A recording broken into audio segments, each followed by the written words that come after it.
Assalamualaikum warahmatullahi wabarakatuh. Nama saya Ganis Dias Agustin, NIM 192111139 dari kelas 3D Hukum Ekonomi Syariah. Di sini saya akan menjelaskan dua macam dolalah, yaitu dolalah wadihah dan dolalah ghairu wadihah. Berikut adalah peta konsep dari dolalah. Dolalah dibagi menjadi dua, yaitu dolalah wadihah dan dolalah ghairu wadihah. Dolalah wadihah dibagi menjadi 4 tingkatan, yaitu yang pertama zohir, yang kedua nash, yang ketiga mufassor, yang keempat muhkam. Sedangkan dolalah ghairu wadihah juga dibagi menjadi 4 tingkatan. Yang pertama khafi, yang kedua mushkil, yang ketiga mujmal, yang keempat mutasyabih. Sebelum menginjak pada materi macam-macam dolalah wadihah dan dolalah ghairu wadihah, sebaiknya kita mengetahui dulu apa itu dolalah. Dolalah secara bahasa berasal dari bahasa Arab, yaitu dolalatun, yang berarti menunjukkan atau penunjukan. Sedangkan secara istilah, dolalah yaitu penunjukan suatu lafaz nash atau teks kepada pengertian yang mudah untuk dipahami, sehingga dengan pengertian tersebut dapat diketahui ketentuan yang dikandung oleh dalil nash atau teks tersebut. Oke, sekarang kita menginjak pada macam-macam dolalah wadihah. Dolalah wadihah atau lafdhiyah adalah dolalah yang ditunjukkan secara jelas oleh lafaznya. Macam-macam pada dolalah wadihah ini dibagi menjadi 4, sudah saya jelaskan tadi di awal, yaitu yang pertama zohir, yang kedua nash, yang ketiga mufassor, yang keempat muhkam. Dolalah wadihah atau lafdhiyah yang pertama yaitu zohir. Zohir adalah lafaz yang bisa dipahami secara langsung maknanya. Berarti pada lafaz ini sudah jelas maknanya. Menurut Abdul Wahab Khalaf, zahir adalah lafaz dengan sigot atau bentuknya sendiri, menunjukkan apa yang dimaksud tanpa tergantung pemahaman kepada lafaz lain, namun masih mungkin untuk ditakwilkan lagi. Contohnya dalam Quran surat Al-Baqarah ayat 275 yang berbunyi wa ahallallahul bai'a wa harrama riba, yang artinya dan Allah telah menghalalkan jual beli dan mengharamkan riba. Pada ayat ini secara zahir menunjukkan pada halalnya jual beli dan haramnya riba. Maka lafaz ini tidak butuh untuk dijelaskan oleh lafaz lain. Walaupun pada asalnya tujuan utama dalam ayat ini sebenarnya adalah tentang tidak samanya jual beli dengan riba. Kedudukan lafaz zahir adalah wajib diamalkan sesuai dengan lafaz itu sendiri sepanjang tidak ada dalil yang mentaksis, mentakwilkan, dan menaksahkan. Yang kedua yaitu nash. Nash adalah suatu lafaz yang menunjukkan hukum dengan jelas dan merupakan makna asal dari teks. Dolalah nas ini mempunyai kemungkinan untuk ditaksis, ditakwil, dan dinaksahkan. Contohnya dalam Quran surat Al-Baqarah ayat 275, yaitu sama dengan contoh zahir tadi yang berbunyi wa ahallallahul bai'a wa harrama riba, yang artinya dan Allah telah menghalalkan jual beli dan mengharamkan riba. Secara zahir ayat itu menunjukkan halnya jual beli dan haramnya riba.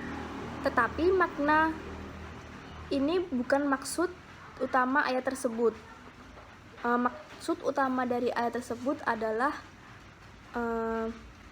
jual beli dan riba itu berbeda. Ayat tersebut yaitu bantahan dari ayat sebelumnya yang berbunyi dzalika bi annahum qalu innamal bai'u mislur riba, yang artinya mereka berkata sesungguhnya jual beli itu sama dengan riba.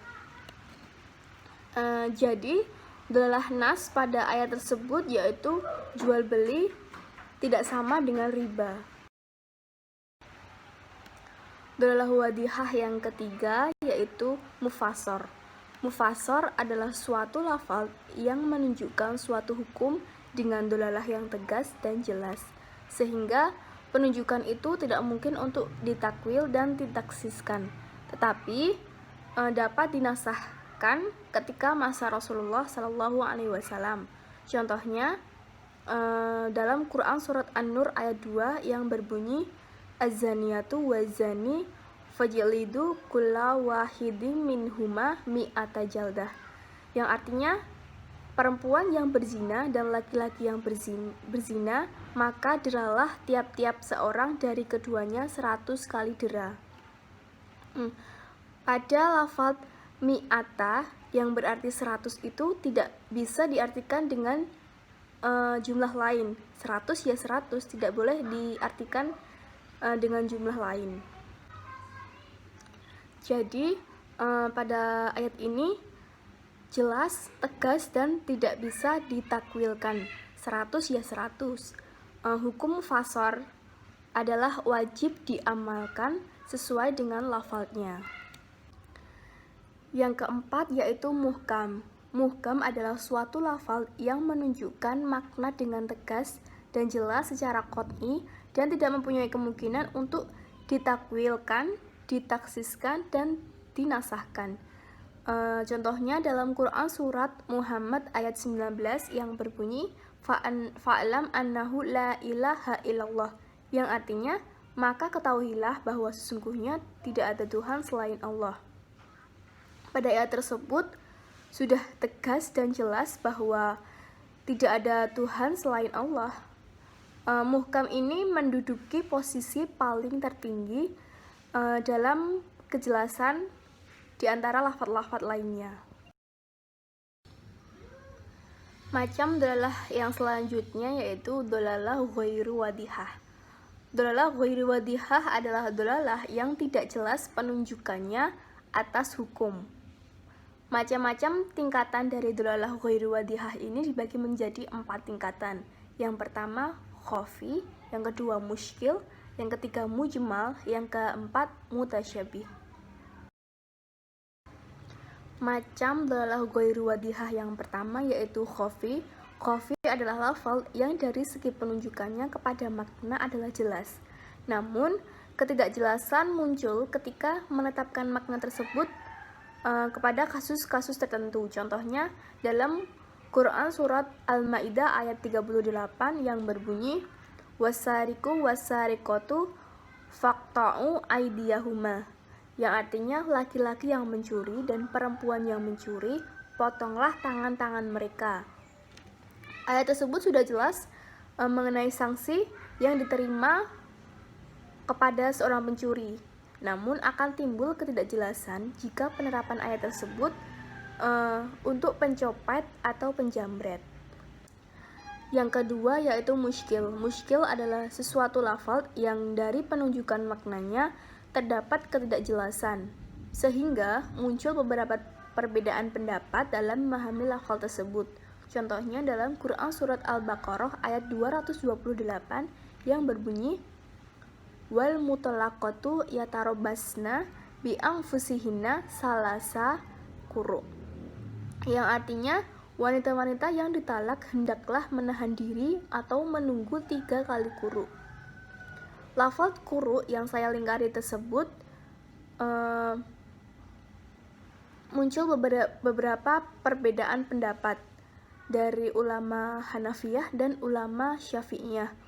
Ulama Hanafiyah memaknai lafaz quru yaitu masa haid, sedangkan ulama Syafi'iyah memaknai lafaz quru tersebut yaitu masa suci. Yang ketiga yaitu mujmal. Mujmal adalah suatu lafaz yang mengandung makna secara global, di mana kejelasan makna dan rinciannya tidak dapat diketahui jika hanya dengan lafaz itu sendiri. Kejelasan tersebut hanya dapat dijelaskan dari sunnah-sunnah yang diajarkan oleh Nabi Muhammad Sallallahu Alaihi Wasallam. Contohnya dalam Quran surat Al-Baqarah ayat 43 yang berbunyi wa aqimus sholata wa atuz zakah, yang artinya dan dirikanlah sholat dan tunaikan zakat. Pada lafaz wa aqimus sholah yang artinya dirikanlah sholat itu termasuk makna global. Kata dirikanlah sholat itu termasuk makna global. Tetapi tentang bagaimana tata cara sholat tidak dijelaskan. Maka butuh penjelasan oleh lafaz lain. Begitu pula dengan lafaz wa atuz zakah yang artinya tunaikanlah zakat. Makna tersebut global, tetapi tentang bagaimana tata cara zakat, siapa yang mengeluarkan zakat dan siapa yang menerima zakat tidak jelas, maka butuh penjelasan dari lafaz lain. Yang keempat atau yang terakhir yaitu mutasyabih. Mutasyabih adalah suatu lafaz yang tidak menunjukkan kejelasan maknanya dan tidak ada pula dalil yang menjelaskan. Contohnya dalam Quran surat Al-Baqarah ayat pertama atau di awal surat Al-Baqarah yaitu alif lam mim, dan pada surat Yasin yang berbunyi Yasin. Lafal tersebut ada yang mengatakan bahwa ada maknanya, tetapi sebagian besar ulama memasukkan lafal tersebut ke dalam mutasyabih karena tidak ada kejelasan maknanya dan tidak ada dalil yang menjelaskannya. Mutasyabih ini termasuk pada tingkatan yang paling tidak jelas di antara lafaz-lafaz yang lainnya.